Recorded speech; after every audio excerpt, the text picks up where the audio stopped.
a ver más a Fernando. Bueno, lo vamos a sumar a Fabián Amendola, que es abogado penalista, defiende, por supuesto, en realidad no defiende, en este caso está en el buffet de Fernando Burlando. Fabián, estabas escuchando a Fernando Tocho y ¿qué te parece justamente esta opinión que estaba dando de que todos, justamente los letrados, hayan votado 5 y 3? ¿Cómo estás? Agustina Peñalo y todo el equipo de La Voz de la Calle te saludan. ¿Qué tal? Buenas tardes. A ver, en realidad no fueron todos los jueces, solamente los jueces del tribunal, que son los que fallaron.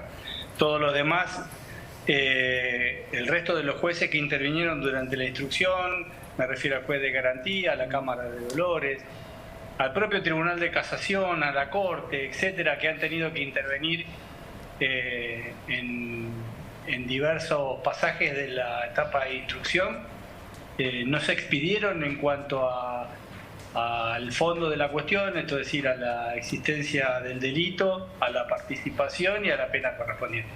Esto le correspondió solamente al Tribunal de Juicio de Dolores.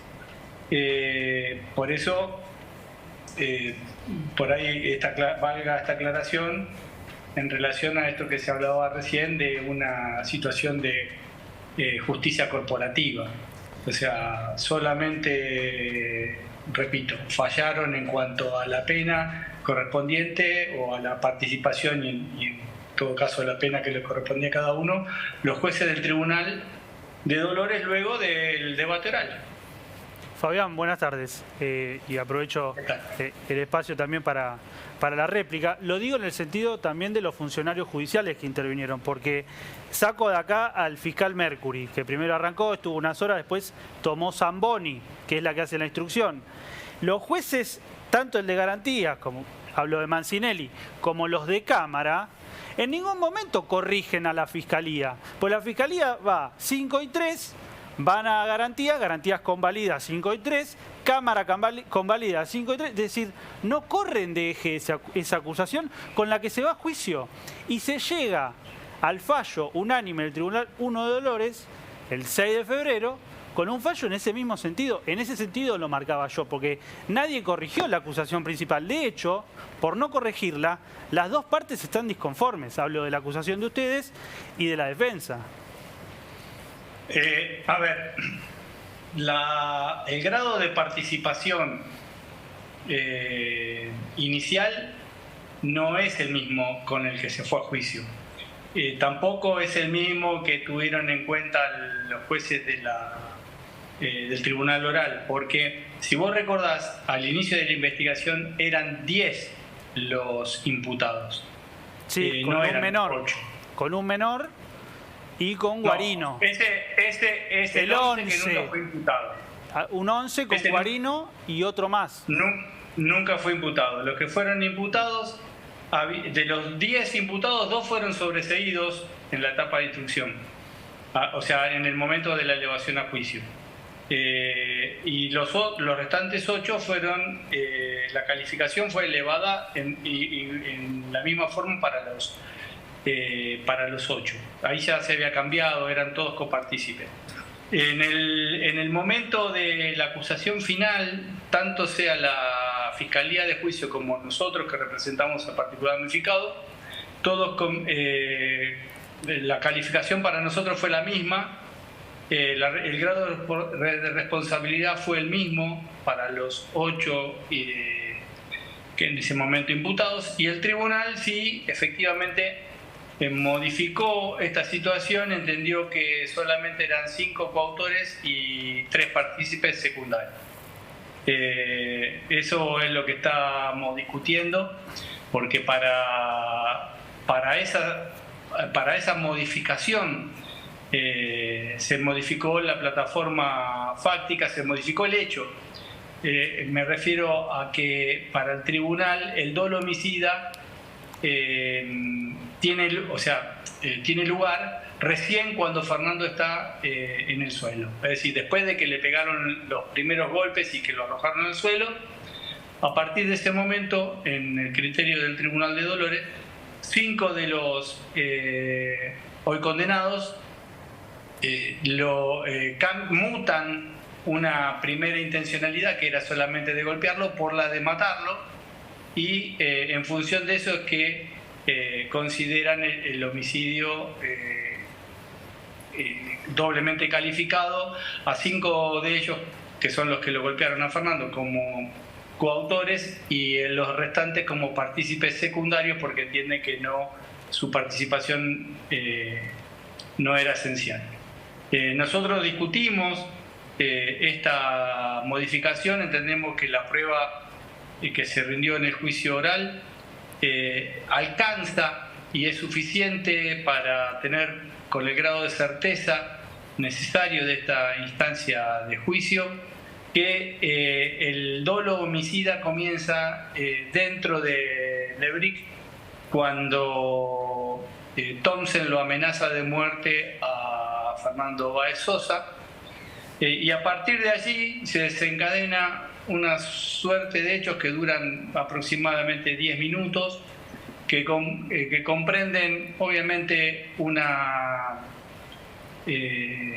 unos movimientos efectuados por todo el grupo, en los cuales cercan a Fernando Báez Sosa y aguardan a que el personal policial que estaba frente del local se retire por un acontecimiento que había a la vuelta, y estando indefenso Fernando Báez Sosa lo abordan por distintos flancos, es decir, ya estaban apostados, con lo cual para nosotros es claro que la premeditación arranca mucho antes de lo que entiende el tribunal, y por eso es que hemos recurrido a la sentencia condenatoria.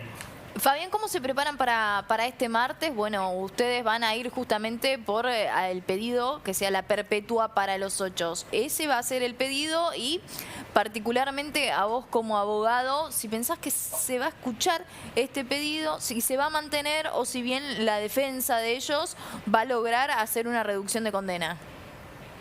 Bueno, mirá, además de nosotros requerir, obviamente, que se eleve la condena de los 3 que están condenados a 15 años de prisión, tenemos que responder o contestar los agravios que expuso el doctor Tomay en su recurso de casación, donde pide muchas cosas, reformula nuevamente todos los planteos de nulidad que se efectuaron durante la instrucción. Están nuevamente volcados en su recurso de casación, pide varias cosas, desde la anulación de la sentencia, pasando por la nulidad de algunos actos procesales, y también finalmente, para el caso de que el Tribunal de Casación entienda que fue todo correcto, se cambie se absuelva a los 3, esto es lo que pide en definitiva, que se absuelva a los 3 que fueron condenados en carácter de partícipes secundarios. Así que bueno, los argumentos que él dio ya han sido expuestos durante la instrucción, han sido contestados obviamente por la Fiscalía, por esta parte, y también tuvieron que ser analizados por los jueces, por el juez, primero por Mancinelli como juez de garantía, por la Cámara de Dolores y por otros tribunales superiores, con lo cual es una revisión y en ese sentido lo vamos a tratar. ¿Qué valor puede tener la declaración de ellos en esta audiencia con los jueces de casación? ¿No tiene valor de indagatoria, no tiene valor de testimonial, es un valor meramente breve o son unas palabras breves sin valor legal? Mirá, en principio no sé si van a prestar algún tipo de declaración o van a querer hacer alguna manifestación. En realidad, en el trámite del recurso no está previsto. Podrán decir alguna palabra si son autorizados. Lo que está previsto es que cada una de las partes efectúe el mejoramiento del recurso. O sea, que es una audiencia estrictamente técnica, no no es un nuevo juicio. Es una audiencia técnica vinculada con los agravios expuestos en los recursos de casación. Se le va a dar 30 minutos a cada una de las partes, o sea, tampoco se podrán extender mucho, ¿no es cierto? Porque es poco tiempo, sí. Bueno, porque en realidad los argumentos ya están expuestos por escrito. Así que esto es solamente una cuestión de mejorar esos argumentos sin introducir nuevos, ¿no?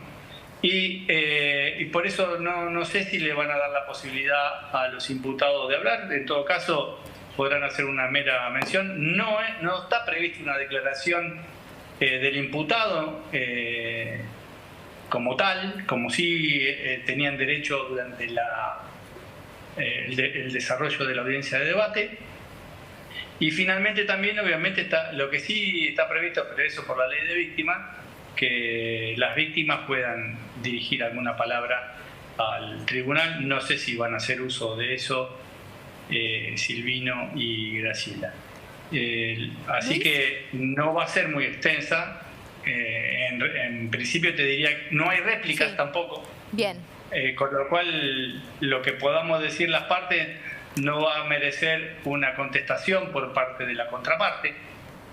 Es muy técnico el tema y ya quedará a partir del martes el Tribunal de Casación habilitado para resolver la cuestión. Luis. A mí me parece muy interesante para el público en general.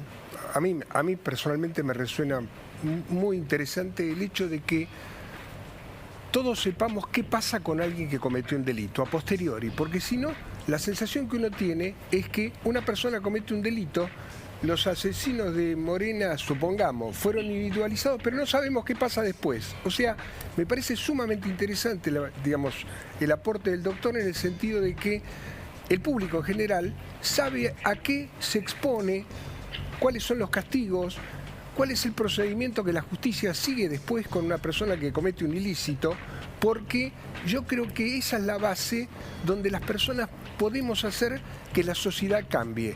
Digamos, cada acto criminal merece un castigo y muchas veces la gente en general desconoce lo que pasa con alguien que comete un ilícito. Así que yo le agradezco al doctor las explicaciones de Fernando y la del doctor, porque a mí me aporta muchísimo la noción de saber que alguien hizo algo bien o hizo algo mal y que tiene consecuencias eso. Así que le agradezco muchísimo su explicación. Fabián, ¿cómo están Graciela y Silvino? Bueno, justamente recién decías que la ley de víctima avala que si ellos quisieran hablar en esta instancia podrían hacerlo. Sabemos que hay un cariño muy grande por parte de ellos para con vos y para con el bufete de abogados en sí. ¿Cómo se encuentran en este momento? ¿Cómo llegan una vez más a esta nueva instancia? Otra vez tener que estar cara a cara con los acusados. Bueno, obviamente tienen cierta ansiedad por el desarrollo de la audiencia y por el resultado de la misma. Están confiados en que la justicia va a tratar el tema. La justicia, me refiero ahora al Tribunal de Casación, que es el que tiene que resolver. Sí. Con la seriedad y la probidad que se requiere. Obviamente, esto lo quiero decir porque desde un principio, si bien nosotros conocemos cuáles son los elementos de prueba que se ventilaron, comparto lo que decían antes, que se ha dicho que en este caso en particular está casi todo filmado. Que hay algún bache, Fernando habló de algún bache, en realidad no son más de 8 segundos, me refiero a lo que es la golpiza desde que se inicia hasta que termina. Pero a esto le tenemos que sumar que hay 23 testigos presenciales que la declararon en el juicio, lo cual de alguna forma debe ser analizado en su conjunto. Pero lo que quiero decir fundamentalmente es que nosotros hemos hablado muchas veces desde que esto inició con Silvino y con Graciela, y que les hemos explicado que independientemente del fallo que cada uno de los jueces tome, nosotros estábamos convencidos de lo que hacíamos y teníamos las herramientas jurídicas para que en el caso de que un fallo no nos conforme, poder recurrirlo. Y esto es lo que hemos hecho. El Tribunal de Dolores tuvo una resolución que a nuestro entender se quedó a mitad de camino. Y bueno, pero sí le damos el valor que tiene.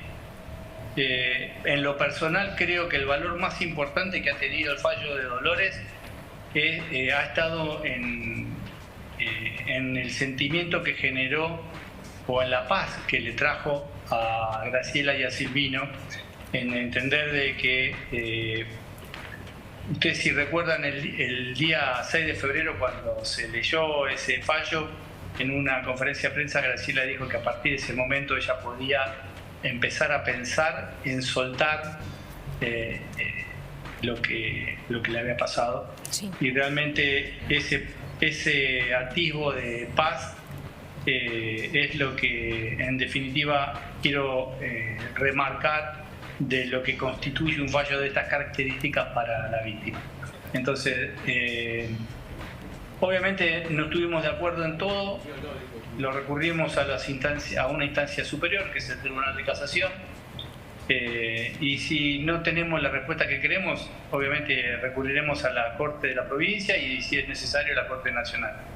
Y si es necesario a los organismos internacionales. Con esto quiero decir que somos muy respetuosos de la justicia, sabemos cómo